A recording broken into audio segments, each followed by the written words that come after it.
Knicks family, what's poppin' with you? It's your boy, and we're here, ladies and gentlemen, for another episode of the NBK, not the New York Knicks, the NBK game preview. But before we even get started, let's talk about some news that came out today. The Knicks reportedly are going to sign guard Luca Vildoza. And to give him his proper due, Andy actually had this pegged about 2 weeks ago, ladies and gentlemen. About 2 weeks ago, Andy already had it. He already had it pegged. So I want to say that. Just had to say that before I give you the tweet that I'm bringing up.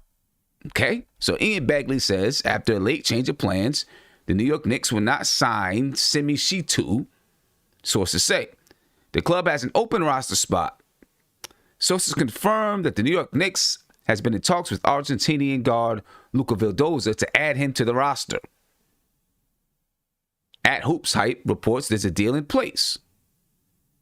Okay. But I want to bring Andy over because Andy had it before everybody. I'll get Andy's take on the Knicks version of Luca. Andy, if no one's going to say congratulations to you, my brother, I'll say congratulations to you because you had the story pegged. You knew about it 2 weeks ago that the Knicks were interested in this guy. So, yeah, go ahead, man. Take what's a bow. up? What's up to you, Sim? What up to G-Man? What up to the chat?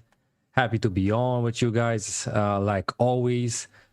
Well, on the Luca Vildoza signing, let's call it the signing because even if it's not official, his former team, Baskonia, they already signed a guy in place for Luca. The guy is called Dallas Moore, probably an American that can take over a game, whatever, like most European teams do. Signing Americans that can score in bunches and lead the team, just put the basketball in their hands and take over. So I'm guessing that this is only like minutes away probably from the official, news that the Knicks are going to sign him. They just posted it on Yahoo. Oh, see, so now they're there faster than me. So, yeah, but about a couple of words on Luca. He is a fundamentally sound basketball player, 25 years old. Probably first questions that are going to pop into your guys' mind, why, he's 25 and he's just going into the NBA. Well, my sense is that he probably could get into the NBA 2-3 years ago. But due to his, experience from, other players going to the NBA and just rotting on benches of NBA teams and wasting their, valuable minutes, sitting on the bench instead of getting minutes and experience on the court in teams in Europe, that probably was the smartest, pick and chance that, he took. Because he had, several minutes as an average several minutes on the court for one of the best teams in ACB Spanish League. Also played in Eurocups and in EuroLeague. Got minutes and burn there. Some fun facts about him. His idol growing up was Pablo Prigioni. He was on the Argentinian 2019 national team. He won I think they won the silver medal if I'm correct on the in the 2019 championships. So that's the thing. Probably most of Knicks fans are going to watch the highlights, so they know I don't need to talk about him. Having his skill set because highlights going to show everything. He's a point guard, a tall one, a big one, can shoot the three.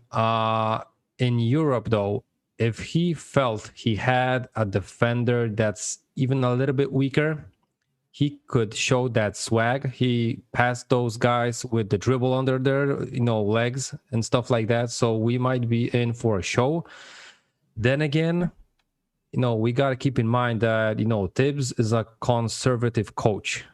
He might not even use Luca this season because, he doesn't know him. He doesn't have any chemistry with the Knicks. So we might not see the full Luca skill set till he gets accustomed to the NBA game and practices and, and some minutes on the court, probably garbage time at the beginnings. Because I'm not thinking, he's going to take like Elfrid Payton's minutes at the starting job, right? So, well, of course, that's the first name everybody threw out. Yeah. I was, he's not going to take Derrick Rose's minutes. He's not going to take IQ's minutes. He's not going to take Frank minutes. He's just going to go straight after Elfrid, right? So, yeah, that was the first thing everybody said. Oh, he already looks better than Elfrid. yeah, exactly. So, just to get that out of the, mind, if he gets burned, I think he can show out and show off.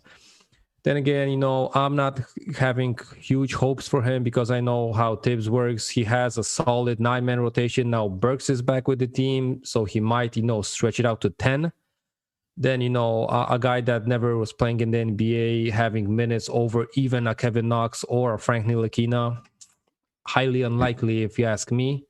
But, I think he's a good pickup. From fans around Europe here, when I asked, their opinion, they said, they're surprised that he's not in the NBA for a couple of years now. Wow. So I think that's the highest praise a European player could get. So, yeah, I think that might be about it. Okay. And just to listen, we're going to validate you right here, Andy. All right. Here you go, ladies and gentlemen.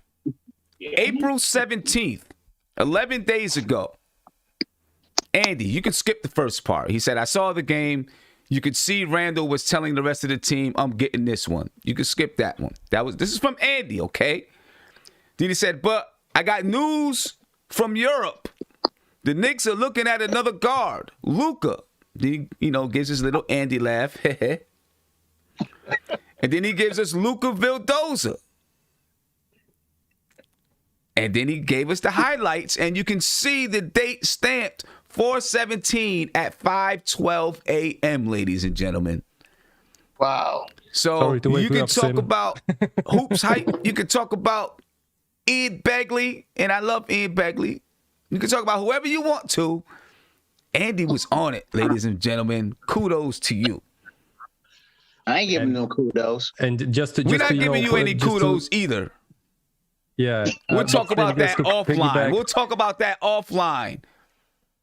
Yeah. Sim, just to piggyback, the other guard I was talking about was Mike James. He signed with the Nets, and he already had a great game, 11 points, 8 assists, I think, and leading them to a comeback. So that was the other guard I was mentioning. Yeah. And so how do they compare? I'm sorry, Sam. No, go ahead. Good question. I was going to kind of wrap it up, but go ahead. Yeah, Steph, how do they compare?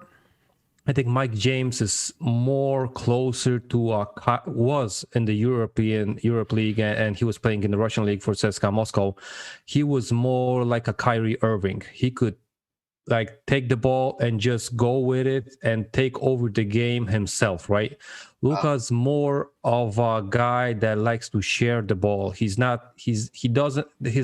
priority is to make the team win. He's not going to take, the ball and just score 40 over, any team. He probably could in Europe, but he never was, putting himself above the team. So he was more conscious of a player and a fundamental player. Meanwhile, Mike James, he was, he could score in bunches, and he had that Kyrie Irving skill set to just take over a game and score in bunches and make defenders, look like, sorry to say the name of fools in Europe here. So it's interesting how teams get a backup to kind of mirror what the person they're playing behind is, right? If Kyrie goes down, you got somebody that plays a similar game. It doesn't have to change much. And the same thing in terms of how we play. Yeah. So would you compare him to Pablo Prigioni? That was his idol. Kev, that was his idol, and Pablo Prigioni was also playing in Baskonia. So it was like that's the way to international basketball career for Argentinians, because the Argentinian league isn't that strong, so they go through the Spanish or the Italy league, right? So that was the way, because probably Pablo even shouted him out, and that's why he got a chance to play in Baskonia. Okay, all right. We'll see what happens with him again, ladies and gentlemen. First reported by Andy. Don't let anybody fool you. That's right. You can see it right here from Twitter. News from around Europe. The Knicks are looking at another guard, Luca. And he says Luca Vildoza. And you can see the timestamp, ladies and gentlemen, April 17th, 2021 at 5:12 a.m. And then, finally, 2 weeks later, it hits the national media, or the Knicks national media. And you see Ian Begley says, after a late change of plans, the New York Knicks will not sign Semishitu. Sources say the club has an open roster spot. And sources confirmed that New York Knicks has been in talks with Argentinian guard Luca Vildoza to add him to the roster. Hoops Hype reports that there's a deal in place. Well, I'm not going by Andy's word. I ain't going by his. Well, we get it, crossover Kev. We get it. We get it, crossover Kev. We know you're not going by Andy's words. We understand that, crossover Kev. You call me crossover because I can cross over, or? Well, we'll talk about it after the show, crossover Kev. But anyway, I don't know. You probably can crossover. I think I know what you're talking about, Sam. That's why I was calling him Flagpole, bro. It's months ago.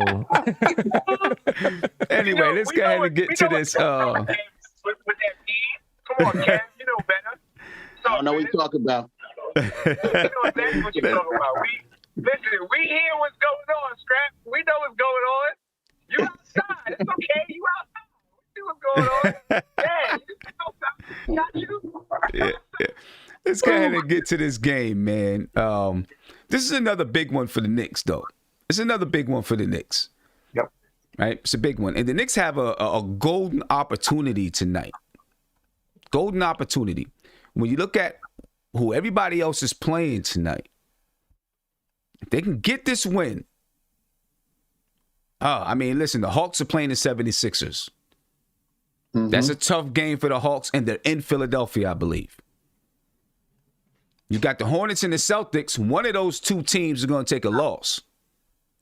Then you got the Miami Heat. They're playing the San Antonio Spurs. So the Knicks have a golden opportunity tonight to maybe create just a little bit of space if things go right. They can't worry about what anybody else is doing. They just got to win their game. If they win their game, there's a good chance that the Hawks lose. We'll see what happens between the Celtics and the Hornets. Then there's a decent chance that the Spurs beat the Miami Heat. Both teams are about even. So this is a big one that the Knicks just gotta do their part. Do their part, and we'll see what happens with the rest. But just do your part, and you'll be okay. Now, the Chicago Bulls are missing Zach LaVine tonight, but they were missing Zach LaVine when they played the Miami Heat a couple days ago, and they beat the Miami Heat. Oh, yep. Right? So, we can't look at it and say, they're missing Zach LaVine. This is going to be, their leading scorers out, so on and so forth, because I don't think it's going to be that simple. This is still a team that we got to reckon with right now. You know what I mean? Still a team we got to reckon with. Like I said, Zach LaVine, he's out due to COVID-19 protocols. Right? He's not on the road trip that ends. Their road trip ends tonight against us. And then Tim Brown Jr., he's out of tonight's game. And for the New York Knicks, the only person on the injury list, sorry, I brought up the wrong thing. The only person on the injury list is Alec Burks. I'm sorry, is Mitchell Robinson. Alec Burks is no longer in health and safety protocols. And he has rejoined the team. I don't know if that means that he plays. I don't know if that means that he plays tonight. But again, Mitchell Robinson is on the injury list. Alec Burks is no longer on the injury list. He is out of the health and safety protocols, and he has rejoined the team, according to the Knicks PR. We'll find out if that means he plays or not. I don't think so. I think that he'll probably, just like they did with Derrick Rose, right? He'll probably have to, take a couple of days to get in shape, those type of things. Now, I don't know how long he was out. Was it 10 days? Has it been 10 days that he's been out? It's been about 4 games at least. It was more. It was definitely more. I think it was more than that. Yeah, okay. more. Yeah, so because 10 is the minimum. 10 is the minimum. 10 to 14 is the league protocol. I think right around 14, 15 days he was out. Okay. So, yeah, he'll probably need some time to get in shape, get his wind back. I know from personal experience, it takes a little bit of time, and you don't know what else you might be dealing with, after that, as far as shortness of breath, tightness of chest, and stuff like that. You know what I'm saying? So it can take a little bit of time for people to get back in shape. We need them back sooner than later, but I look forward to tonight us going with the same lineups that we've been going with. A 9-man rotation and using Kevin Knox and Frank Ntilikina sparingly if, the need for this skill is called for. Any thoughts just about the injury reports before we move on and take a look at the lineups and look at the matchups and talk about those a little bit? It just feels good to go into the playoffs, into this last part of the season, relatively healthy. Hopefully Burke can get back on a 6-game win streak, and it will just be without Mitch. We've been playing without him so a while. So if we can go into the playoffs healthy like that, that'd be great for us. Yeah. That'd be really good. And when you look at just the way that the team has come together, and that next man up mantra is real, right? So whoever goes down, there's somebody else to step in and assume those responsibilities, and not only assume them but play well. You know what I'm saying? So that the game that we had against the Suns, that was a little something different. But I think that by and large, the team is all about, they like to play for each other. And that's the important part. Yeah. Andy, anything you want to add in there? Nah, you'll probably go with it. All right. Let me get over here and look at the lineups real quick. Based on the injury reports that we just rolled out to you, when you look at the lineups and based on what who the Bulls started in the previous game versus the Heat, this looks like this would be the matchup for the Knicks tonight. You got Elfrid Payton for the Knicks. The starting lineup. Elfrid Payton, Reggie Bullock, R.J. Barrett, Julius Randle, Nerlens Noel. And then for the Bulls, Kobe White at point guard, Garrett Temple at shooting guard, Patrick Williams, small forward, Daniel Tice at power forward, and Nikola Vucevic at the center position. All right, now this is a team that it has not played up to par or up to expectations since the trade deadline. I think everybody expected this team to get better with the addition of Nikola Vucevic and Daniel Tice. Right? You thought they would get better, but they haven't. I don't know what hasn't clicked. They just haven't been able to win basketball games consistently with the new additions. You know what I'm saying? I don't know exactly what it is, but right now they're a team that I think they're in the 12th seed in the Eastern Conference. They're 9 games below 500. Yep, they're in the 11th seed in the Eastern Conference. They're 4-6 in the last 10 games. 26-35 on the season. The Knicks said these two teams split earlier in the season. This is a totally different Bulls team, the team that we're facing right now. Totally different. Not even close to the team that we played. The team when we played them on back-to-back days. Right? I mean, they had Zach LaVine in the lineup. They had Lauri Markkanen in the lineup. Totally different team right now. Just your initial thoughts. We read off the lineups. Your initial thoughts on this game and how we face this Bulls team. I'll start with you, Andy. Well, yes, Sam. As far as the matchup at the point guard, which is Alfred versus Kobe White, Kobe can also score in bunches. He can score from the 3-point line because he takes those shots. He can also penetrate and dish it off or pull up for a mid range. Alfred is Alfred.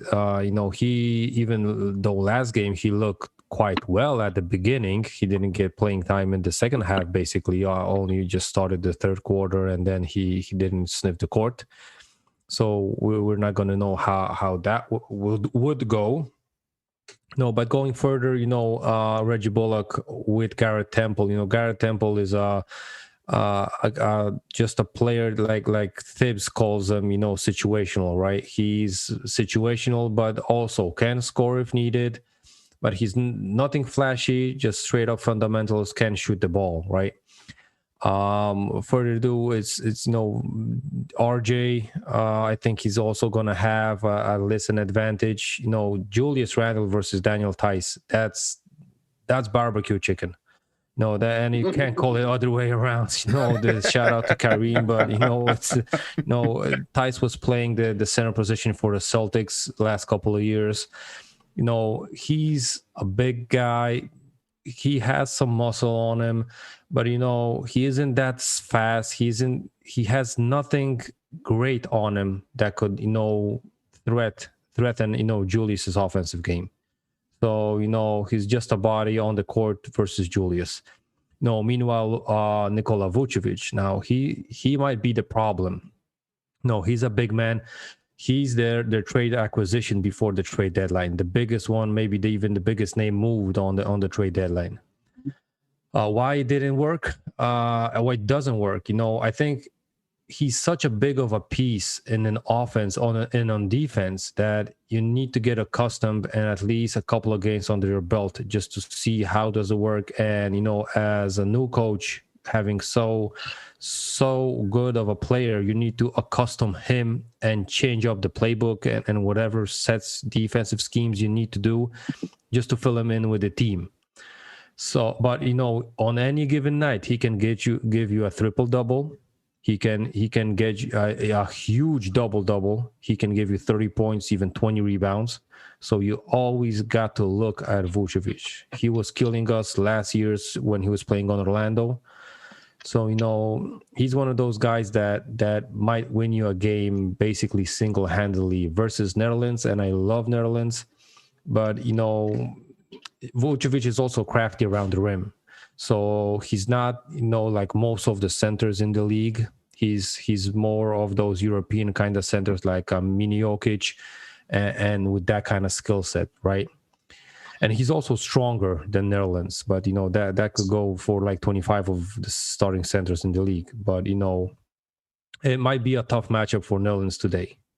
Yeah, it could be. The one thing I will say is that against bigger, stronger centers, the Knicks have done seemingly well, but of course, Vucevic has a little bit deeper skill set than some of the other guys that we've seen recently, like DeAndre Ayton. Because he can pass the basketball, he can shoot it from three, he's got a bevy of post moves that he can use. Yeah, it could be a tough night for Nerlens Noel. We'll see. G-Man, your initial thoughts on the game?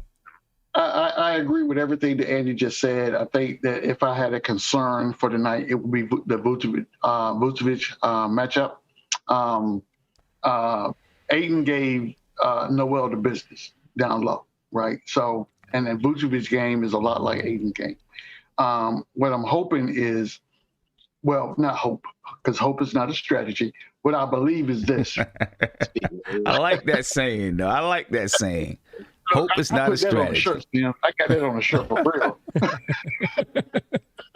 But what I would say is this. I believe that the game that we played against the Suns is going to carry over to this game that we play tonight. Tibbs had an opportunity to see what playing against a top-tier team means, what broke down in his rotation, and which particular player was not able to produce when they were asked to. So I think there would be some adjustments. You would see some people in different roles that you're not used to seeing. This is just my hyperbole. Kev, I know you don't know what that means. If you text me, I will let you know offline, right? I don't want to confuse you right now. Just get to your point, man. So, but at the end of the day, I got it. 150 on. Dad, I can't even talk straight. We're talking. That's what I'm talking about right there. So, but at the end of the day, I think that tonight's game is our bounce back. We've seen what great looks like. We lost a good team, lost against a great team, but we're going to take that information and put it into play tonight to get us on our trajectory to this run that we're about to go on for our West Coast swing. Okay. All right. Steph? Are we just commenting on the matchups then? Yeah, matchups, your initial thoughts on the game. Okay.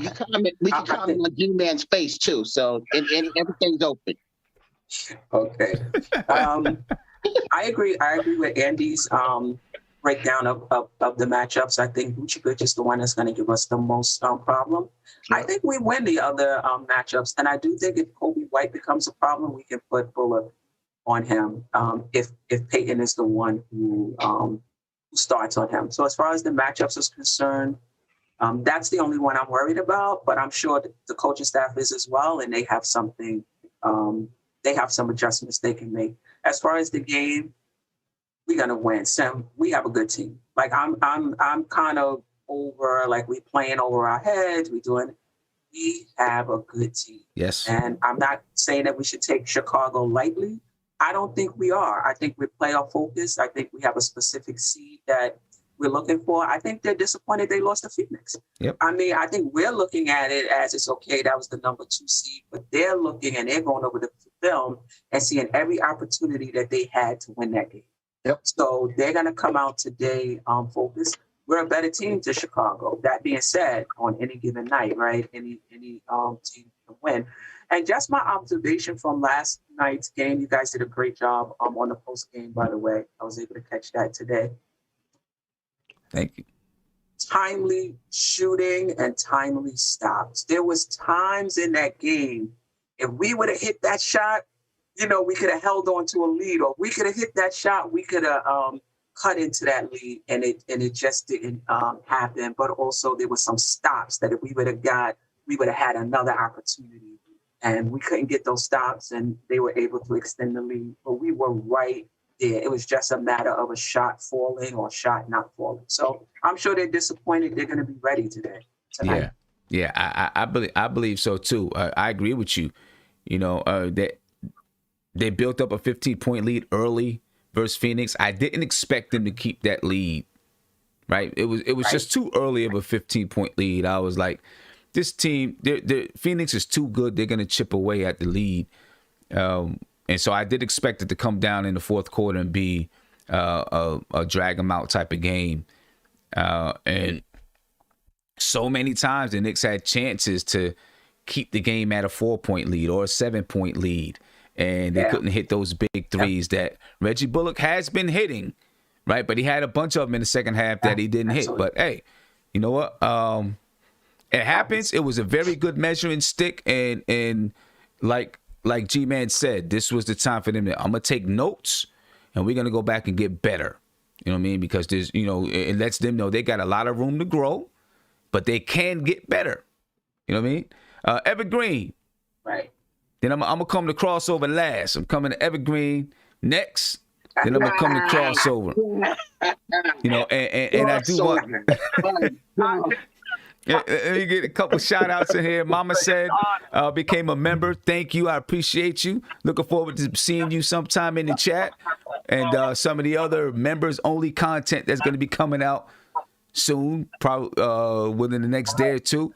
And Dan Alcanet, you said, I just want to clinch and get the earned jersey.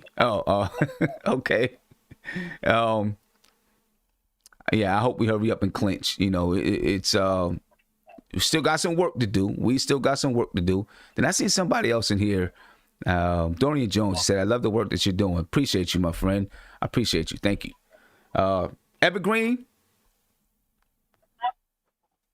All right, so my key to this game is I got two of them. The first one is we got to see if we can get the ball to move through Nurkic and not Nurkic, Vucevic. Get the ball to move through Vucevic and not to Vucevic. And the reason I say that is because we know that it's a very easy positioning battle that he wins, 8 times out of 10 against Noel, because Noel is a little light. So if we can get the ball to move through him, meaning that force Vucevic to get other players involved, as opposed to him getting the ball to him, where he very easily can make his own shot to the post. I think that'd be really good for us on a defensive end. Which brings me to Reggie Bullock. This should be a very good defensive game for Reggie Bullock, because there is nobody on the team in Chicago that is playing right now that can score the way Devin Booker was lighting him up the other day, right? So I think with the amount of effort and energy that Reggie Bullock was really putting into, he should have a really easy time against Patrick Williams. He should have a really easy time on switches with Kobe White, because the way he was playing against Devin Booker, oh my God! I'm like, we got it. I was ready to put Kevin Knox in. He, especially after he missed those threes, I'm like, yeah, we got to do something, because Devin Booker is killing this man right now. So if we can get the ball to move through Nurkic, where he's forcing other players to get involved, and allow Reggie Bullock to be that strong defensive anchor, on the wing, I think we should see, a lot of turnovers. We should be able to force a lot of turnovers this game. But if they find a way to keep that ball in the post with Nurkic, we are in trouble. Our saving grace right now, that first game we played against Chicago that we lost, that really, really bad game, Zach LaVine ended up picking up some steam, and we don't got to worry about him. So I think Zach LaVine, is just as good as a scorer as Devin Booker, and if we ain't got to worry about him, being that he's injured, we shouldn't have a major problem at all. And I also want to add that, when Orlando made the trade, and everybody jumped out the window, was like, oh man, Chicago's going to be contenders. You guys got to remember, Vucevic, if I stand correct, Vucevic only played for one other team, right? He was only on Orlando, right? Mm-hmm. Did he play on another team? He was in Orlando for the bulk of his career. So he didn't know any other systems other than what Orlando gave him. He didn't know any other players other than what Orlando gave him. So this idea that Chicago was going to gel right away because they got, a contending all-star, a guy that was contending for an all-star spot, it was just asinine to me, because it's, the guy doesn't know anything. He hasn't had a premier scorer on his team like Zach LaVine. He hasn't had a really good point guard or a decent offensive point guard on his team like Kobe White. So now that he's in this new position, he's learning something totally new. So, I foresee us getting a W. This is the game that I'll say that we should get a W out of it. We should definitely. I don't care that they beat Miami. I don't care what other teams they beat. They don't have the continuity that we have on this team. So let's go Knicks. This should be a decent W for us. Well, I mean, I hope that it is. Listen. I hope that it is. I hope that it is. But I'm not going to discount the fact that they beat Chicago, because they're fighting for something too. So I'm not going to discount it. They're going to come out and battle. You know what I mean? I do. I think we should win the game. This is a game where I do think we should win. I think we are at that point where we know that this team the Knicks are good, and there are teams that you say they should beat, just like they should beat the Houston Rockets. You know what I mean? Crossover. Go ahead, man. Show me them Allen Iverson skills.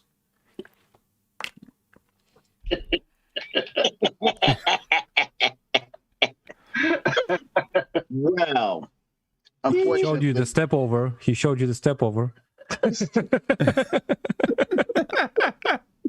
Unfortunately, my my coordination is off right now, so I can't really, do that and everything. So, but couple of things. I'll say right. Couple of things. Number one, back to the game Monday. Tibbs lost us that game because he should have had Franken. That's number one. Number two, tonight's game is clearly a bounce back. I expect nothing but excellence from our team. I think that we will come out. I think we will come out smoking, and I think we'll keep that smoke up for the entire game for tonight. So I look for Randle to have a bounce back game. I look for RJ to have a bounce back game, and I'm looking forward to seeing Nerlens Noel going up against I'll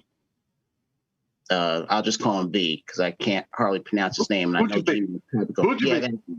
that one. Yeah. So but other than that, I'm just looking forward to a bounce back game and then go off, go to the West Coast. That's all that matters right now. But again, Tibbs lost us that game on Monday night. I think the Knicks as a whole lost the game, to be honest with you. I'm not even going to get into the entire argument about Frank and Devin Booker. I'm just not going to do it. Devin Booker has torched plenty of guards in the league. Frank Ntilikina was not going to shut Devin Booker down. Okay. Right. So what's the term? What is the term? You can't stop him. You can only hope to contain him. That's all I'm saying. You got Reggie Bullock in foul trouble. You could have put him out there. That's it. Mic drop.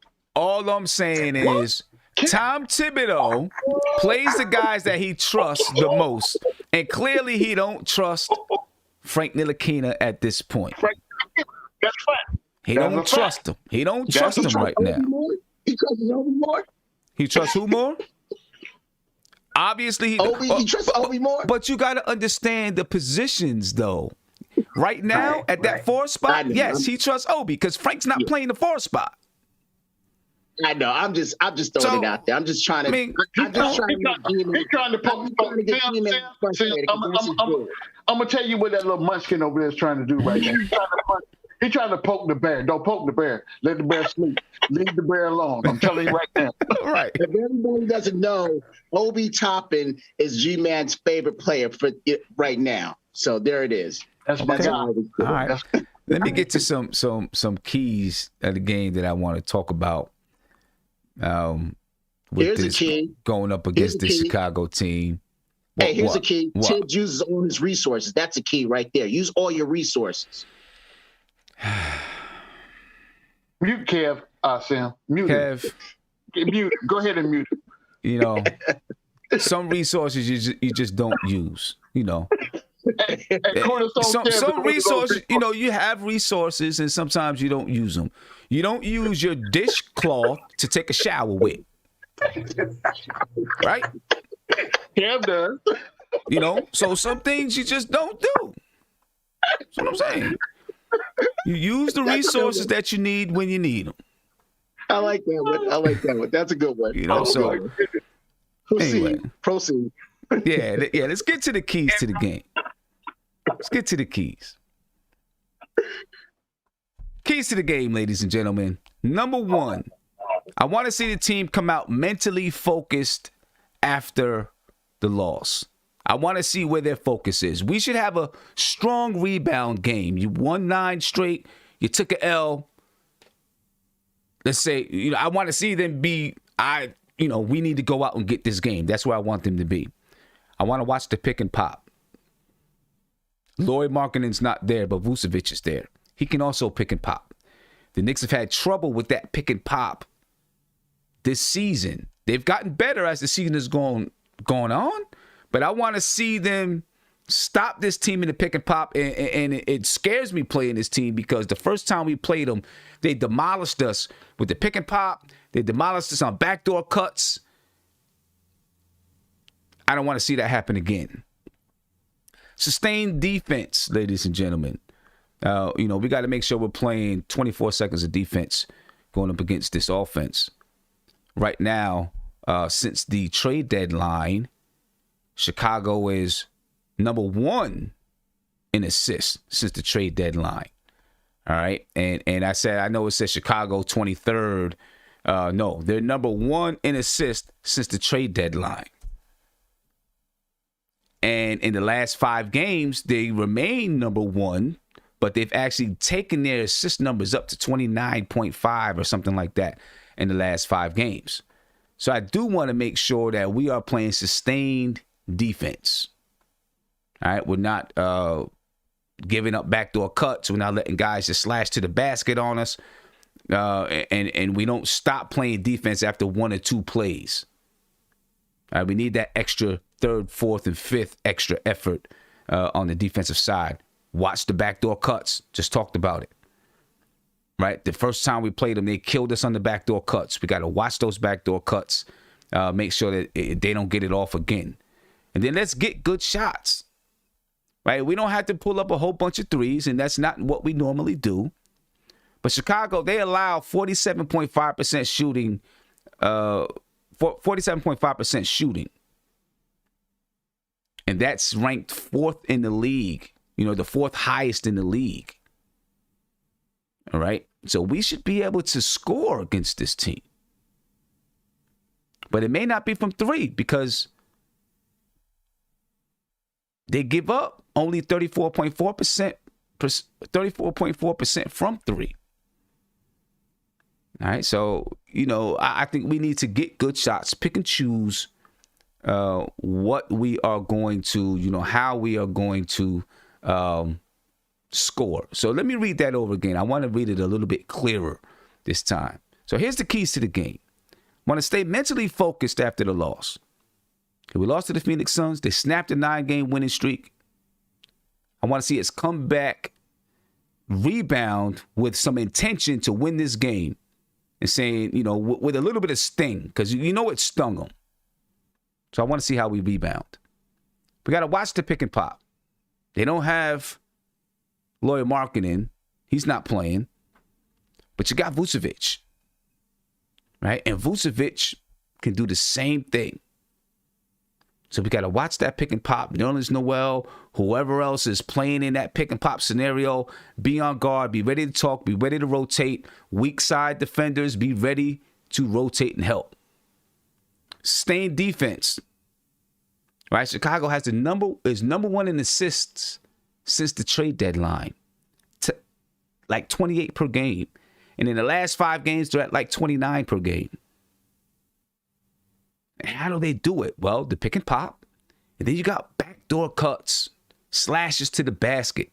We got to be on guard. Remember, the first time we played Chicago, they killed us. And everything that we were weak at defensively, they smacked us. The pick and pop, the backdoor cut, slashing to the basket. We got to be on point defensively. Then let's get good shots. Chicago gives up 47.5% shooting. Let's find our shots. It doesn't have to be from 3, though, because they only give up 34.4% shooting from 3. So let's take our time, move the basketball, find good shots.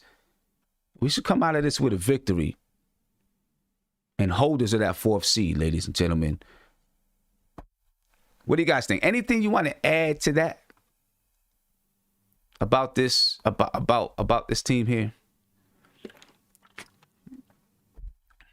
Well, I'd add, that Vucevic and I think Nerlens Noel is going to have the biggest, scouting report probably of the last couple of weeks.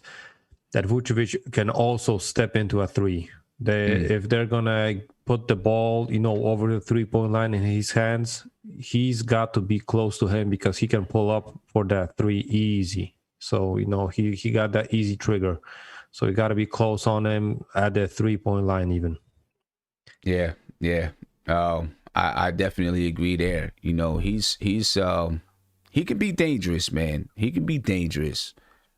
Anything else anybody want to add about Vucevic or any other strategy that we should take into this game?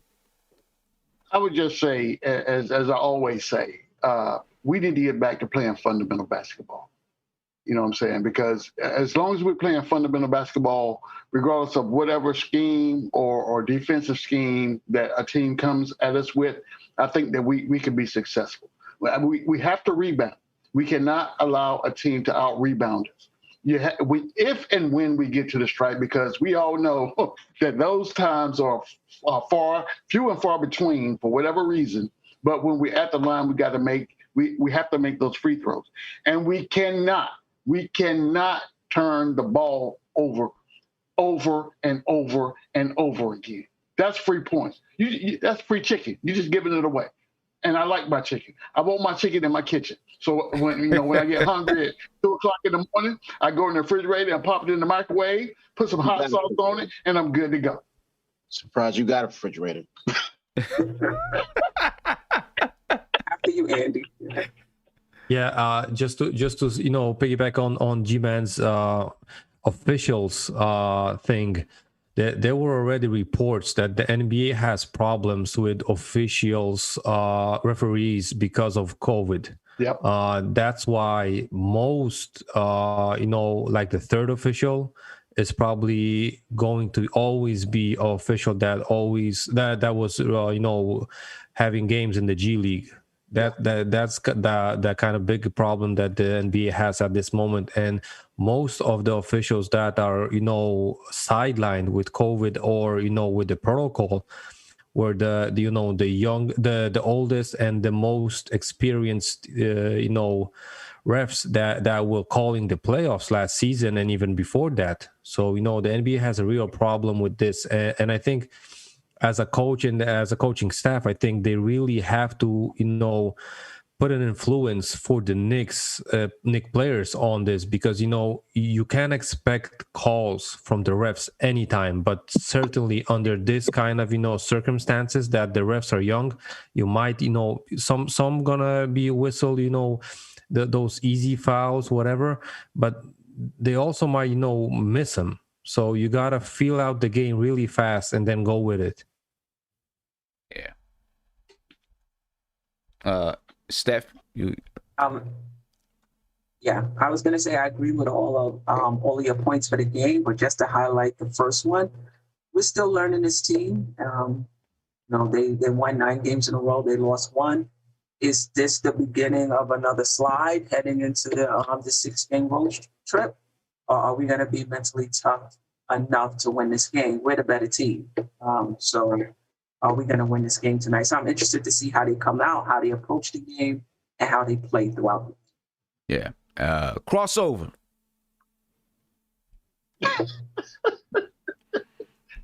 I agree with everybody except G-Man. G-Man got to go and get his Geritol because he don't know what the heck he's talking about. I want you to do this take without saying If you can do this take without saying I will send you $100 cash out right now. Challenge. Challenge. Do this take right now without saying one time. I'll send you $100. With pleasure. Go. We'll win the game tonight. Go. We'll win the game. We will win the game tonight. We will win the game. Nope. You didn't say how many words now. You didn't say how many words. Kev is a hustler. He's a hustler. We're gonna win the game. I'm done. Thanks. You know what? I win because Kev shut up, so I still win. I'll pay $100 for Kev shut up. Yeah, you do that. Sam, just go over what you were saying about There it goes.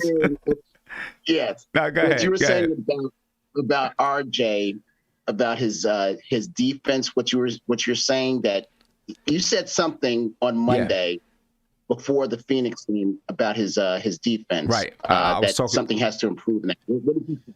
Yeah, and listen, he hasn't done it in a while. I will give him that. I was talking about Mikal Bridges being a guy that's kind of slippery and can move off the ball.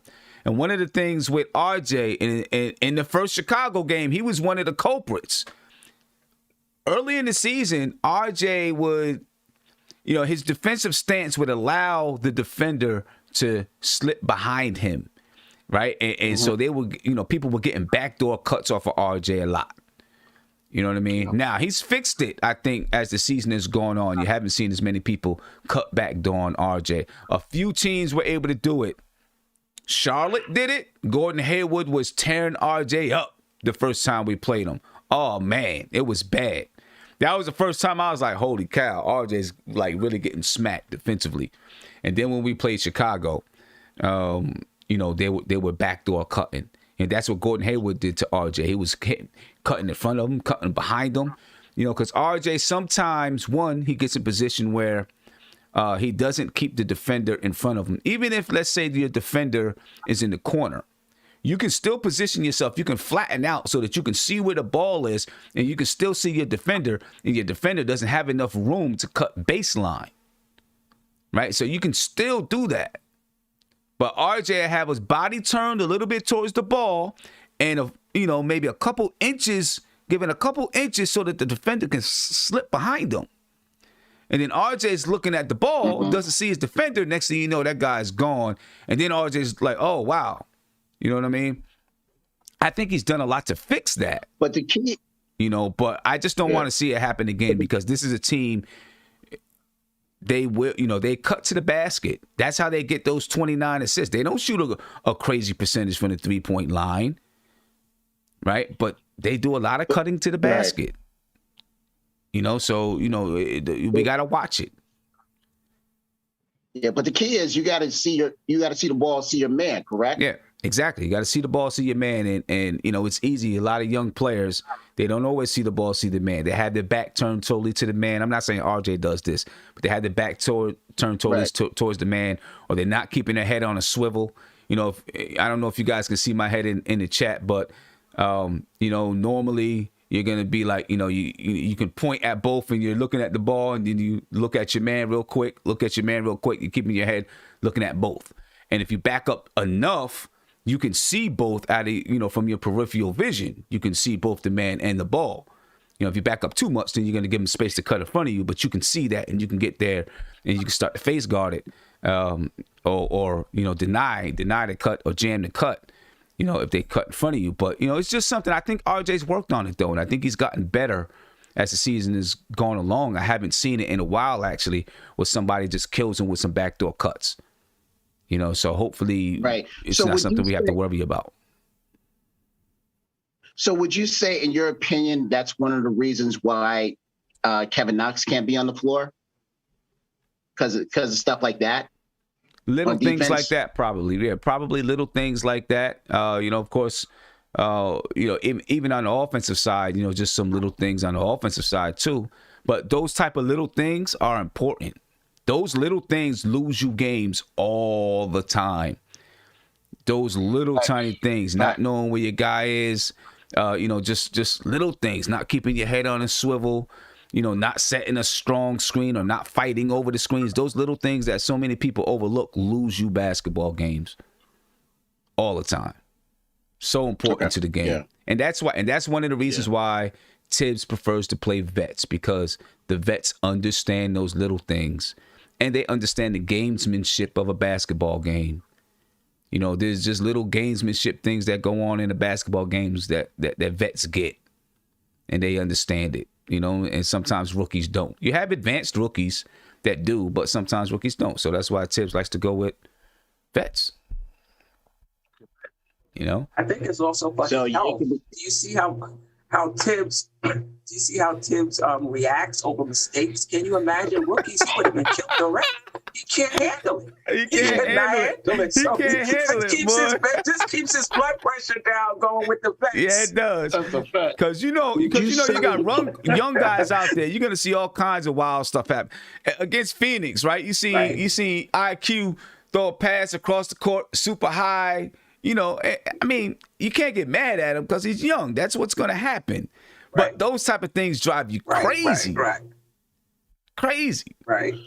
Okay, so you mentioned IQ. Do you see IQ being that person that gets it on defense? Would you say?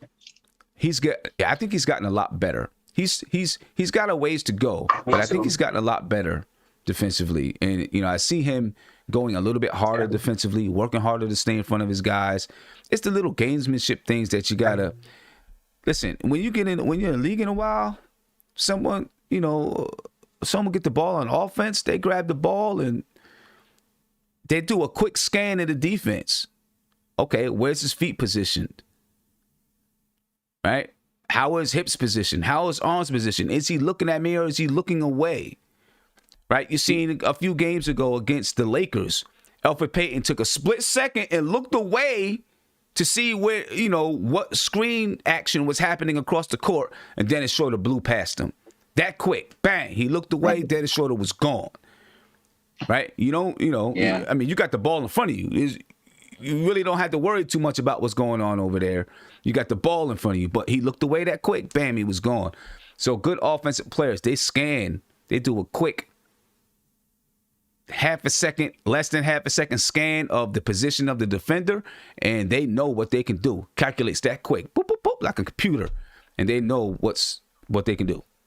They understand if they can attack your lead foot. They understand if you got your feet positioned where, you got when you play defense, you should have your feet outside of the defender, right? If you got your foot, if my ball is in my right hand and you got your left foot inside of my right foot, I got you. I'm attacking that foot. I'm gone, and there's nothing you can do about it because I'm gonna seal you off that quick. Offensive players do those type of things, right, and rookies don't always understand that defensively.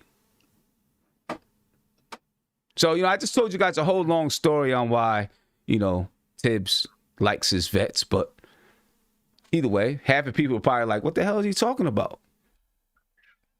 That's the Kev portion of the show, and Kev has this 5 questions.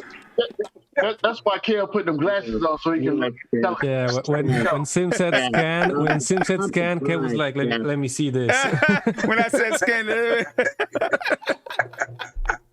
yeah. Y'all gonna be 51 these days. Y'all gonna be 51 these days.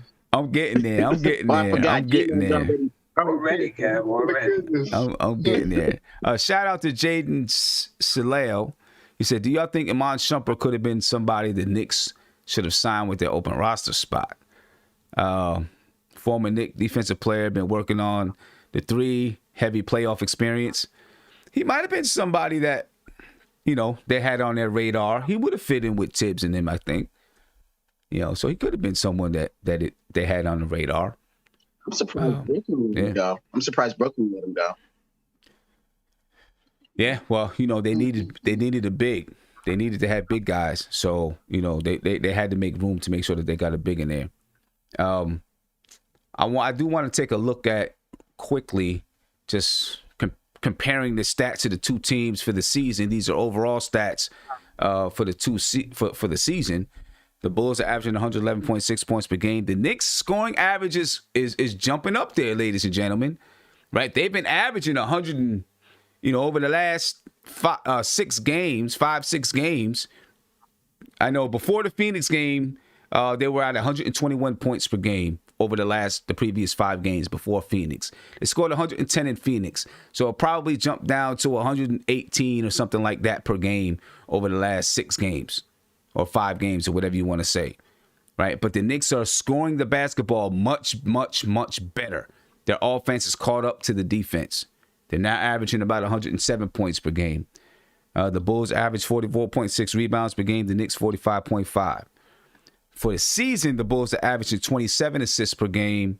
Since the All-Star break, since the trade deadline, it's about 28 point whatever per game. In the last 5 games, it's like 29 assists per game. So, defense, we better be ready. Now, we averaging 21 assists per game. The Bulls average 6.7 steals. The Knicks average 7. The Bulls about 4.2 blocks per game. The Knicks are averaging 4.9. The Bulls turn it over about 15 times per game. The Knicks are at 12.5. We need to capitalize on those turnovers. If they're going to give the ball to us, we need to make sure we get some points out of it. The Bulls shoot the ball at 48% from the field. The Knicks are 45.6%. But again, the Bulls, they allow teams to shoot 47.5% from the field. We need to make sure we're getting the shots that we want. The Bulls shoot 37% from 3. The Knicks are now shooting 38% from 3, and they're shooting more threes. All right. The Bulls average 80% from the free throw line. The Knicks are about 77.7%. Over the last 5 or 6 games, the Knicks are shooting in the 80 percentile from the free throw line. We just got to make sure we're getting there. The previous game against the Suns, we only shot 10. We only had 10 free throw attempts. We got to get more free throw attempts than that. Points in the paint. Yeah. Chicago's averaging 50. The Knicks at 44.7. 13.1 second chance points for the Bulls. 12.9 for the Knicks. The Bulls average 12.1 fast break points, and the Knicks average 8.7 fast break points. And of course, Zach LaVine leads the Bulls in points and assists, but he's not playing tonight. Vucevic leads the Bulls in rebounds at 11.3. Julius Randle leads us in points, assists, and rebounds. And then Daniel Tice is leading the Bulls in blocks at just about 1 per game. And Nerlens Noel is leading the Knicks at 2.15 blocks per game. So there we have it. The last thing that I do want to talk about, though, and ask you guys about is playoff defenses are now turning out. And Julius Randle is getting double teamed almost immediately, right? Look, yep. he teams are going to do it. He made the All-Star game. Then after the All-Star break, he took a little dip. Then all of a sudden he caught fire, right? Dropping 30 a game. Mm-hmm. So teams are like, okay, this guy is serious. He's for real. They're throwing double teams at him early and often. Aggressive double teams. One of the reasons they throw aggressive double teams at him is because they know he will turn the ball over every once in a while out of that double team. Facts. And they understand that Julius Randle is the engine. So if they can double team Julius Randle, now you're forcing everybody else to find a shot, which sometimes can be troublesome for the Knicks, especially if RJ's not scoring. This is the reason why Alec Burks is so important, because he's the only other guy. Well, Derrick Rose can now, and that's one of the reasons why Derrick Rose, when he's out there and he's on the floor and he's scoring, you know, he makes such a big impact, because when they start to double team Randle, you know Derrick Rose can go off the dribble and at least get a quality shot up. Not so sure about RJ. RJ, you know, his is a little different right now. He's not there yet. But they're throwing these double teams at Randle, trying to slow down the engine, forcing other people to have to score the basketball. And I notice it all the time. I bring it up all the time when they get a smaller guard on Randle and he gets tentative. Gets really, really tentative. He doesn't want to bowl the guy over and pick up a foul. Right? Mm-hmm. You pick up an offensive foul, you also get a turnover. I really don't like that, but anyway, that's neither here nor there. You know what I'm saying? You pick up an offensive foul, you get a turnover too.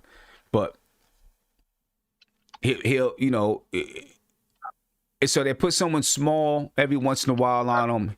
He gets a little bit tentative. They still send a double team, but then what happens is you got longer 6'7", 6'8" guys who can play the passing lanes. So if you got your smallest guard on Julius Randle, and you're still able to stop Julius Randle from scoring over that guard, and then you got longer guys in the passing lanes because you know Julius Randle is looking to find Reggie Bullock, RJ Barrett out there on the wings, that sometimes is trouble for the Knicks. And you see it sometimes where they got these small 6'1" guards defending Julius Randle. And, you know, some people say, well, it's just a switch. I don't think so. Sometimes I think they do it purposely. You know, I think it's part of the strategy to force Randle, make him tentative down there, and then get longer arms in the passing lanes, because that's basically what the Knicks do. Get that double team on Randle, get it out to the shooters. You know what I mean? Something to watch for tonight and as the season goes on. You know, and if a team gets a lead on the Knicks, you better believe if a team gets a 6-7 point lead, they're going zone real quick. Because then it slows you down. They have a tougher time scoring, and it gives them the opportunity to extend their lead. Teams, when they get a lead on the Knicks, they go zone. Even though the Knicks are shooting at a high percentage from the three-point line, it still slows the Knicks down just enough so that they have to think more on offense. So just a few other things to watch for tonight. You know, any thoughts or comments on that? Yeah, I would. Go ahead, Seth. Go ahead. Just briefly, I would like to see Randle perhaps make his move faster instead of waiting for the double team to come and get set. And then second, even if you don't make a move faster, just pass it. Like, if you don't want to take the shot as it's coming, just pass it back to the wing. They can swing it back. No matter swing it, to the other side. Maybe somebody else is open if the defense is already leaning toward, Randle, because they know that he tends to hold the ball. Yeah. And I would love to see Randle get rid of the ball quicker. And I think it's something that he has to learn. Just understanding, getting that perfect timing of, okay, they've committed, bam, I let it go. Also, teams, they do some trickery. They send double teams. If you watch, Randle have the ball in the post, and they'll send a guy lurking around under the basket, and he's just lurking there. Back in the day, it would have been an illegal defense. No longer. It's not an illegal defense anymore. So this guy's just lurking under the basket, waiting, and then as soon as Randle puts the ball on the floor, bam, he goes. That's tough to defend because he could just hang out in the paint. Of course you got 3 seconds, but as long as he gets out the paint quick enough, and he can just kind of lurk there without defending anybody. You know what I mean? And that's where other people got to kind of say, scream it out. But Randle has done a good job of finding, this guy's lurking, maybe kind of understanding it, and then finding the person who is open. But yeah. So Sam. Yeah. And that person needs to show themselves too. Like if your man is double teaming, where you at? Exactly. You need to cut to the key, or you need to make yourself seen. Exactly. So Sam, if you're Tibbs, what do you do to put Randle in a better position when that occurs? What do you do? When that double team is lurking from along the baseline, what you got to have team communication on the floor, because you never know when the defense is going to do it. So now it's up to the players to communicate. You know what I'm saying? So let's say, for example, I'm RJ Barrett and I'm out on the wing, and Julius Randle has the ball in the post. Reggie Bullock is in the corner. Reggie Bullock's man decides, I'm the one that's lurking along the baseline to get ready to trap Julius Randle. Guess whose job it is to tell him? It's RJ Barrett, because RJ Barrett he has a clean line of sight and he can see whose man just left.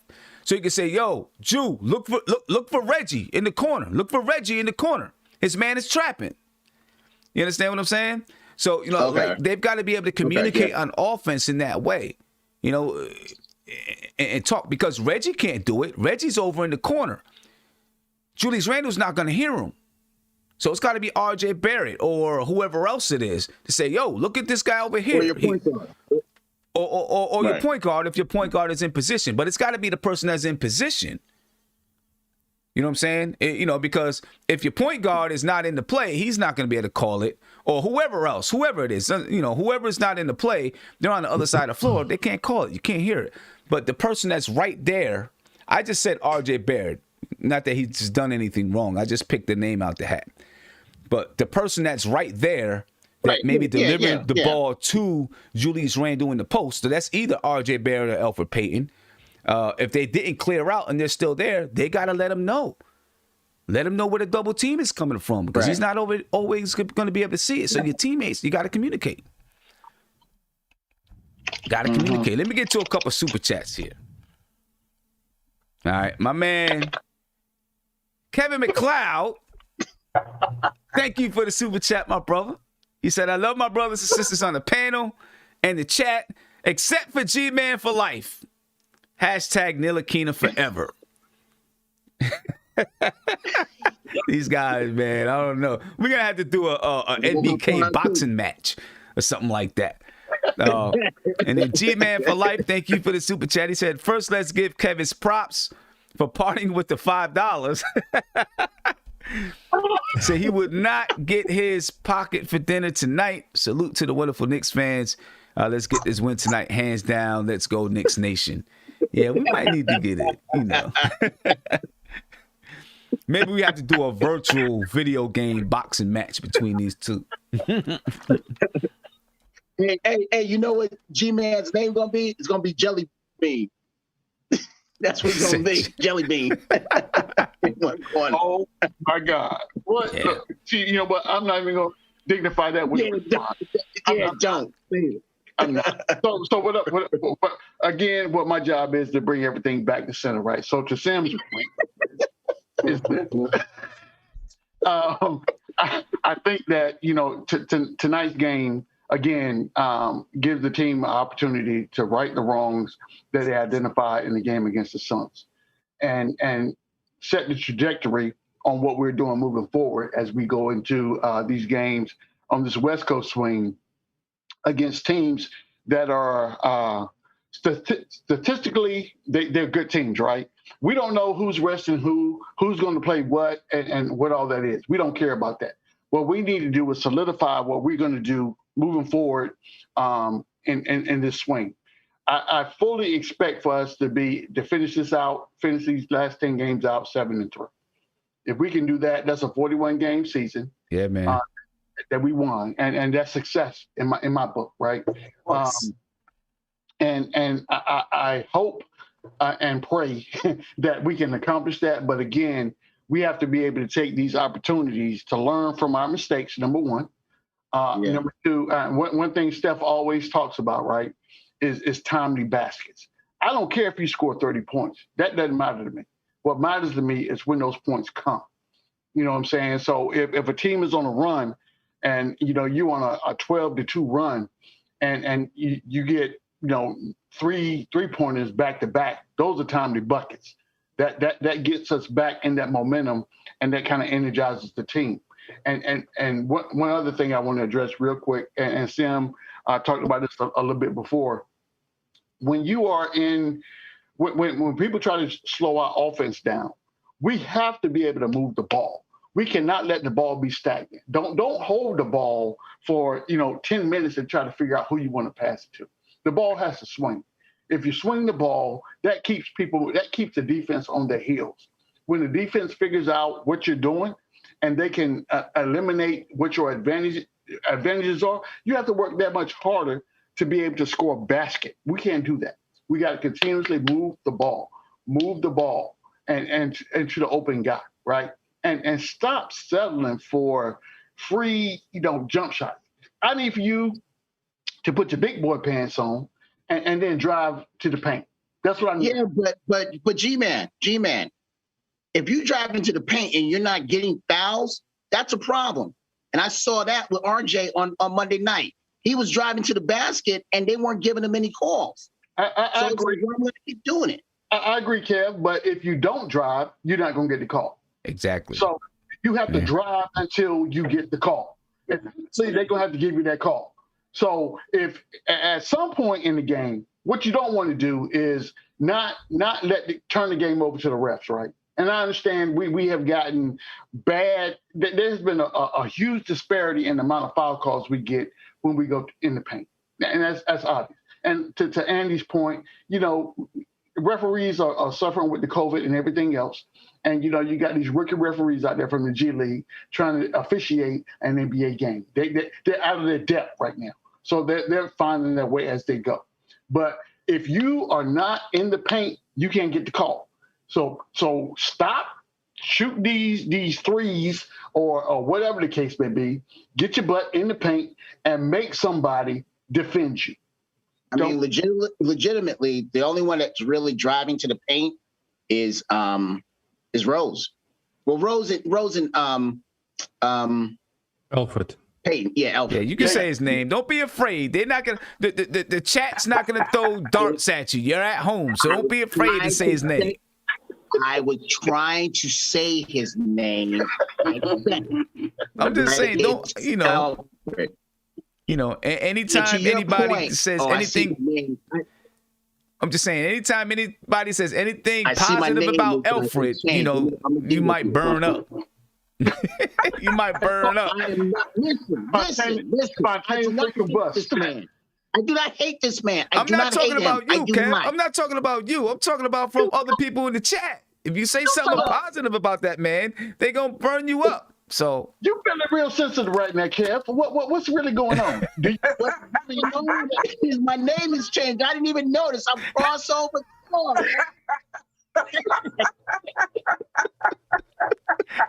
I'm like, really? Go ahead, Andy. Yeah, I was gonna say to your point, but Kev already crossed over the topic before when I wanted to talk about the small guys on Julius. That's the Marcus Smart effect in the NBA, right? People put out smaller guys. The guard just has to be strong, and he gets under the legs of a big man. Mm-hmm. And I don't know if you guys notice it, but if he gets to post up the big man really close to the 3-point line, the big man tries to get down and closer to the basket with the dribble. Meantime, most of the times, the smaller guard tries to flop or get that offensive call. When the big man gets the ball really close to the basket, even if he bumps him and he flops or trips, that call is not going to be made. Mm-hmm. So the point there is, if Julius has a smaller guy, just don't pass him the ball close to the 3-point line. Wait for him to position himself closer to the basket and then try to pass the ball. Yeah. And, most of the time they're going to get called. The smaller guy's going to get called for, trying to get the bare position. They're going to get called for fouls. Right. And, about the spreading the ball and moving it faster. That was known even before, the Knicks played basketball. The faster you move the ball, the more the defense has to rotate and work, and it's going to make them tired, and you're going to have way more opportunities, not only to shoot but to drive. You're going to find holes and better opportunities to score. So those are two musts, things to do. You know what I would like to see Julius Randle do when he gets one of those small guys on him? I would like to see him walk all the way down to the baseline, right? Right near, the box, right near the box, all the way down to the baseline, though. Not in the paint, outside of the paint. And then flash really hard to the center of the paint, where you're like 2 feet from the basket. Yep. Now, you get the ball. That small guy can't do anything. Normally, when he there's a small guy on him, he posts up kind of like in between the elbow and the box. Yep. Now you got to take all these dribbles to back this guy down. And if he's strong, you might have some problems with it. But if you take him all the way down to the baseline and then flash to the center of the paint, there's nothing that little guy can do. Thanks. Yeah. And then you get the ball and you go up. Right? Because and if you go right to where the what's that line called? That circle line called right under the basket. Come on, G-Man, you can't answer that? You got a name for it? I think there's a name for it. The line that, if you step on the line, it won't be an offensive foul. The defensive foul, yeah. Yeah. So, that line. I can't think of the name of the line. Somebody in the chat probably has it. But you flash right there so that person, their body is right behind that line. Now they can't call an offensive foul. Right? They got to call a blocking foul if that guy tries to flop. Mm-hmm. So that's the position I'd like to see him get if they put one of those small guys on him. Get that position there. Have somebody give you the basketball. And, that's going to be 2 points or a foul every time. Right. Yeah. I love him. I love Julius too. When he gets, a hard post up from those smaller guys, I loved for him to just, make that spin move and then just spin out and just get that, lob pass over the defender. That would be, opening the way to the rim like really good. Not to mention if he caught a oop from that would be beautiful. Exactly. The restricted area, that's what it is. The restricted area. Yeah. Restricted area. Yeah. So the chat is on it. Chat is on it. They're always coming through, boy. The chat's gonna come through for you, no doubt. Yeah. Who knew so many G League referees are watching the show? Right.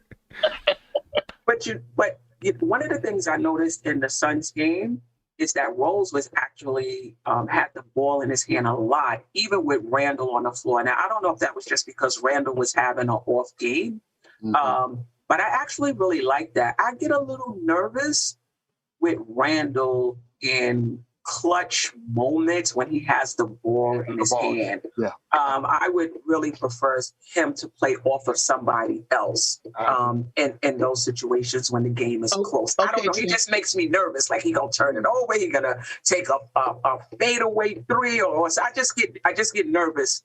Okay. So Steph, I'm gonna put you on the spot. Before he went out, Burks was doing what Rose was doing. Now that Burks is back, who do you prefer? If it's a last second shot, if we need a last second shot, I prefer the ball in Burks' hand prior to COVID. I don't know where he is right now. Yeah, true. But in terms of initiating the play, I like it in Rose, and Burks gets me a little nervous too. As long as he's just doing his move and going to shoot, I'm okay. Yeah. But if he has to make a decision to pass or shoot or whatever, I'm not, in that situation, I would like Rose. Yeah. I think that in what we've seen so far, the sample size that we take from the season so far, our point guard position is the biggest mystery, right? So we don't know, and you see that from the ball movement. Guys hold the ball too long. They make irrational passes across court, that teams pick off like in NFL.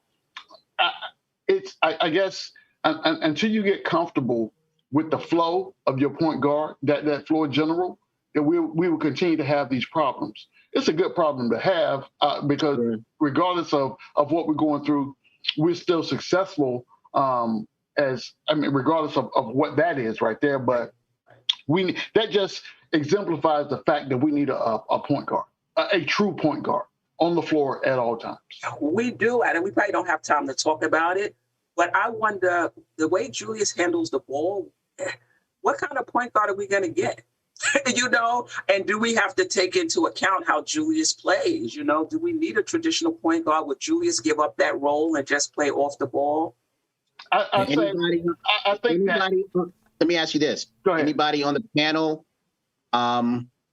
would you be upset if this guy that we got, that we just got, if he worked out for us, would you mind giving him the reins if it worked out? I mean, if he's good enough, anybody, I don't care who it is. If he's good enough, they could be a purple Martian from Pluto. I don't care. If they're good enough, let them do it. Shoot. Yeah. I don't care who it is. Facts. So I think that, whoever we bring into this position and I fully believe that the way that the team is gelled right now, that everyone understands their roles, right? Right now, I think Randle handles the ball out of necessity because we don't have that person that can come out and command and be that floor. Because look at the way that Randle plays when Rose is on the floor versus the way he plays when Alfred Payton is on the floor. It's different. It's different because Rose commands a certain amount of, I'm not going to call it respect, but they understand that he's looking at the most opportunity to make a basket. So whoever that open person is, that's where the ball is going to go. And I think whoever the point guard that comes in, they can't be intimidated by names and stats and all this, right? They have to be comfortable in their own skin in that role to be able to be that floor general to get the ball where it needs to be for the team to be most productive. Right. So you don't think he? Oh, go ahead, Sam. And I think we maybe was going to say the same thing because right now, we play through Julius Randle with him, being the lead playmaker out of necessity because he's our, probably our top playmaker, and he draws the most attention, right? That that's the big thing. He draws the most attention. This is why I think you gotta decide, and it's not for this season. Right. This is probably for after next season, but you really got to decide, is he the guy? Because if he is that, you're like, yeah, this is our foundational guy, our main guy for the next however many years. Then you start to build pieces around him, and you know what his skill set is, and you say, we got to get guys that can complement what he does while still allowing him to do what he does. If you don't think he's that guy, right, then you're going to say, you know, we need a point guard or whatever guard that's going to be the playmaker, and we want Randle, we want Randle to post up and do this and do that, whatever. So I think, it's going to take another year of assessing, how we want to, build. I think either way he's part of the team. I'm not saying that, you take him out from being part of the team. You just got to look at his role. You're saying, is he going to be our primary playmaker like the way LeBron is for his teams, right? Right. LeBron is a small forward, power forward, but he is the primary playmaker. So you don't got to go get a Chris Paul, or you don't have to get those type of guards. Right. You can get other guards. Because LeBron James is that playmaker. So you got to figure out, is that what you expect and want from Julius Randle as your guy going forward after this season? I think he is, Sam. I think he is. I mean, I don't know how many triple doubles he up to this date that he's had so far. To me, that shows that you can play through him and he can be the playmaker. Now, I also agree with Steph. At times, you don't want him to Steph, what did you say? I apologize. What did you say? He makes me a little nervous down the stretch when the game is in the balance and we really need a basket. I just get a little nervous about his decision making. Right. And does he have the championship level? I don't want to say he's a dumb player, but does he have the championship level basketball IQ that you could say? He does. He does.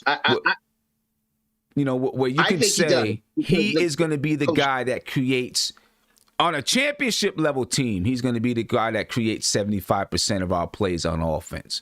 Somehow, some way, it's going to go through him, either in the post or he's handling out on a perimeter. Those type of things. He's going to be instructing. If you look at LeBron James, he's instructing the team. He's telling people, go here, go there, do this, do that in the third. Right. And then makes the play. He can make the play happen from the perimeter. He can make the play happen from the post. Right now, Julius Randle makes the play happen. He facilitates primarily from the post area. And it's really not him facilitating. It's just kind of him drawing attention and kicking. So I just don't know, does he have the full basketball knowledge to be able to really command the team as that type of basketball player. And, I don't know that he has that. Well, Sam, thank you for answering my question. You need a point guard. And Randle is going to have to take a backseat to that point guard. And maybe when the point guard is on the bench, he could become a point forward. But we're going to need something. We're going to need a point. Yeah, I think so too. But here's the other thing. Yeah. You do see when Rose comes on the floor, you do see Randle giving the ball over to him when he's coming across. Yes, he does. So that shows you right there that he does trust, that he will trust that point guard, whether it's Rose or whoever. Not so much Peyton. But he will give it to Rose because Rose has the utmost respect at that I think it's about game. I don't even think it's respect. Game recognizes game. You look and you see somebody that know how to play. They know what they do. And you know what? Yeah, you could say, Randall's might be like, these people don't know what they doing. Let me go going down. I got it. I mean, bottom line, he knows, if he knows that he can give the ball to Rose and Rose can get a bucket. Peyton is iffy. Sometimes maybe, sometimes maybe not. You know what I'm saying? Rose is going to, he can get you a bucket. Peyton is going to be a little iffy with it. Right. Peyton basically got to get right to the rim.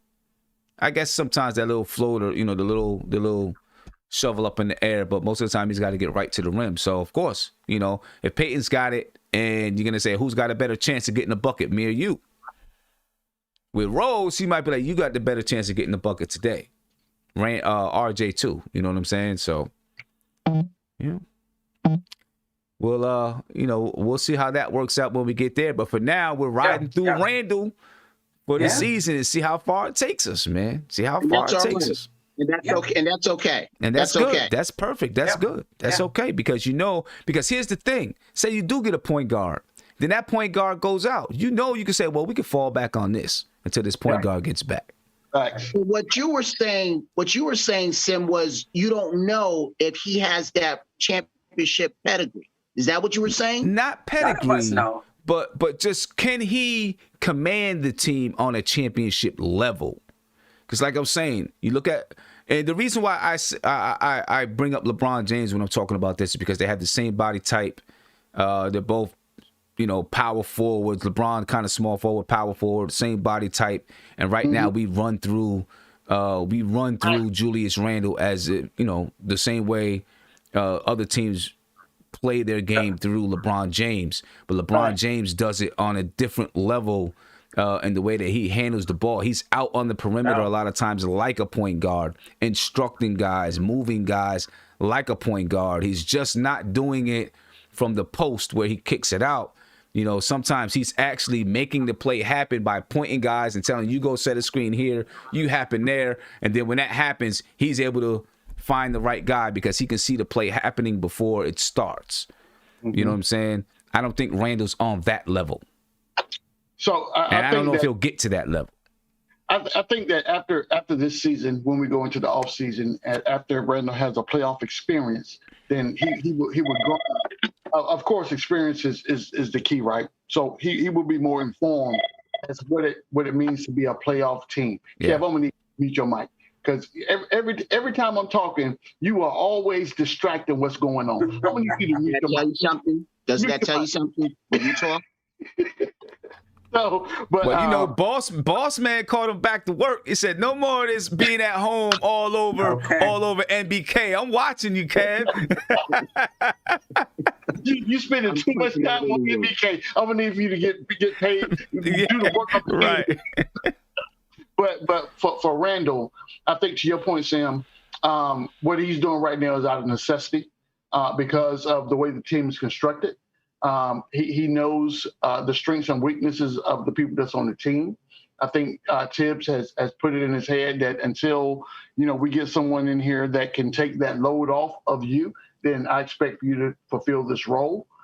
When Rose comes in, his role as a ball handler and the orchestrator of the offense kind of diminishes. He defers to Rose, but Rose is coming off the bench. So what we need now is that guy that starts in Peyton's place, and to be able to facilitate that right out of the gate, so that we don't have to wait until we get the bench involved with the offense. Yeah. So all right. And Tim, I'm gonna tell you. I know we were having a discussion on Monday night about Peyton, about his attitude and everything. Again, I saw firsthand, and somebody pointed this out. When he was when they were in that huddle and Peyton was on the exercise bike, it took Bryant to come over to him to tell him to get your butt here in the huddle. We need you to hear this. So again, and then once it was done, he went right back over to the side and everything. I'm telling you, I think it's his attitude. It is really his attitude. We will see. We will see how that pans out. If it is, and maybe that explains. I mean, obviously Derrick Rose is playing out of his mind basketball, so he's going to get the majority of the minutes. But maybe it explains some of the, his loss of minutes.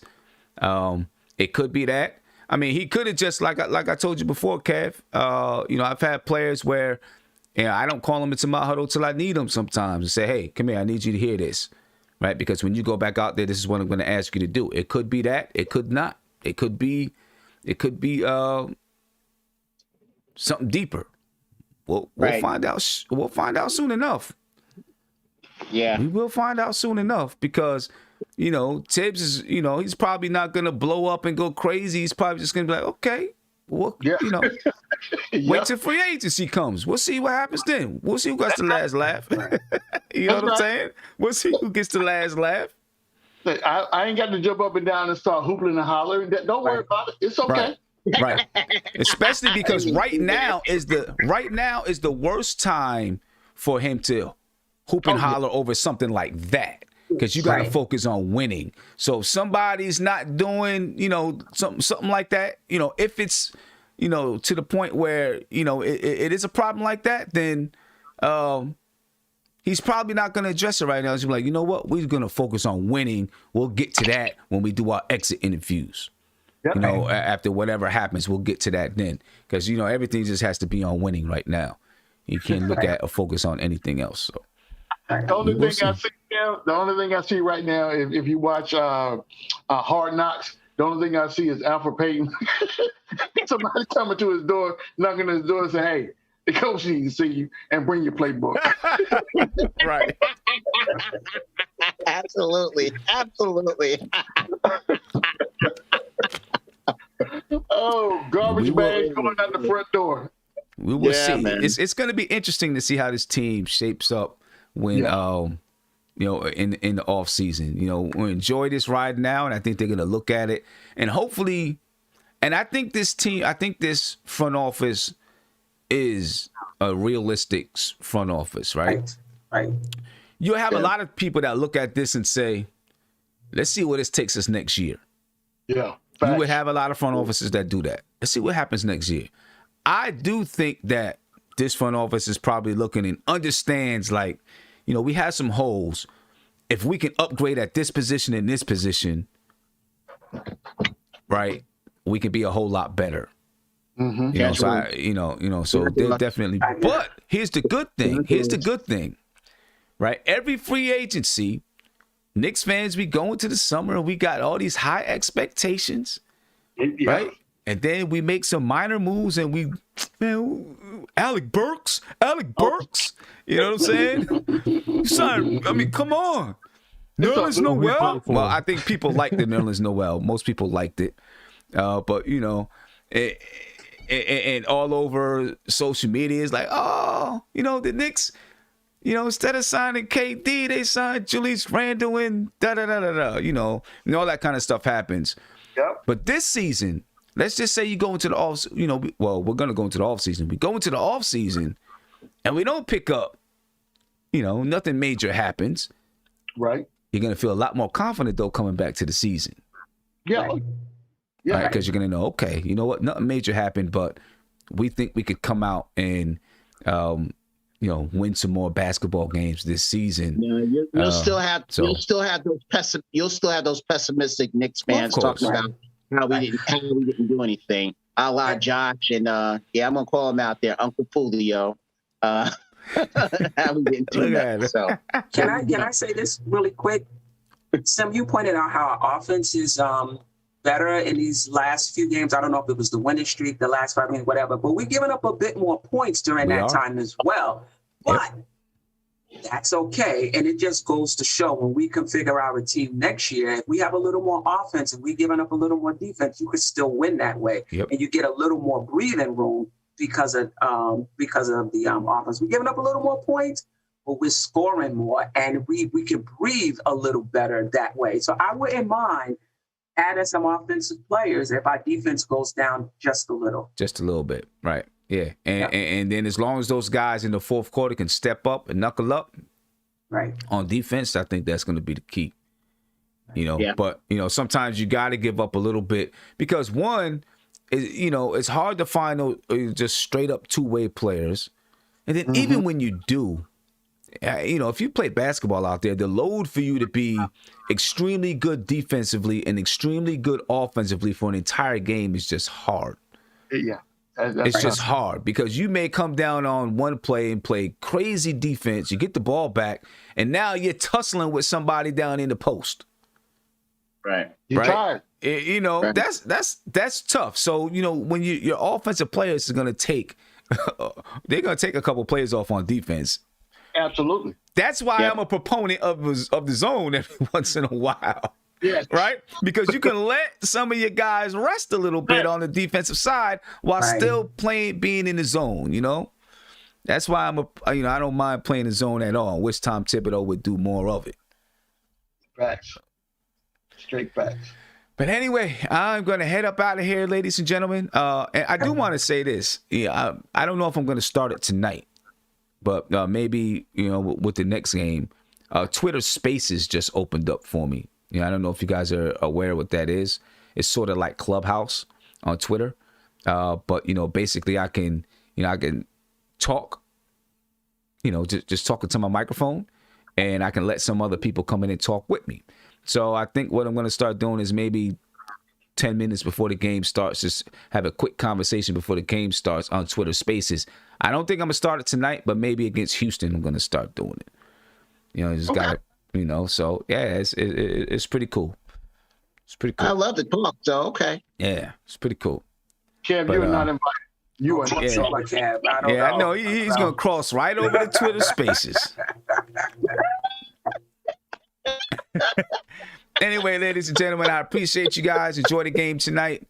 And I see you at the post game. And I apologize I couldn't take any calls today. I don't know. I had to relog into my phone app and got to get the password right. So I will be taking calls later on at the post game, ladies and gentlemen. Appreciate you all. Enjoy the game tonight. Out of here. Be peaceful. Spread love as usual.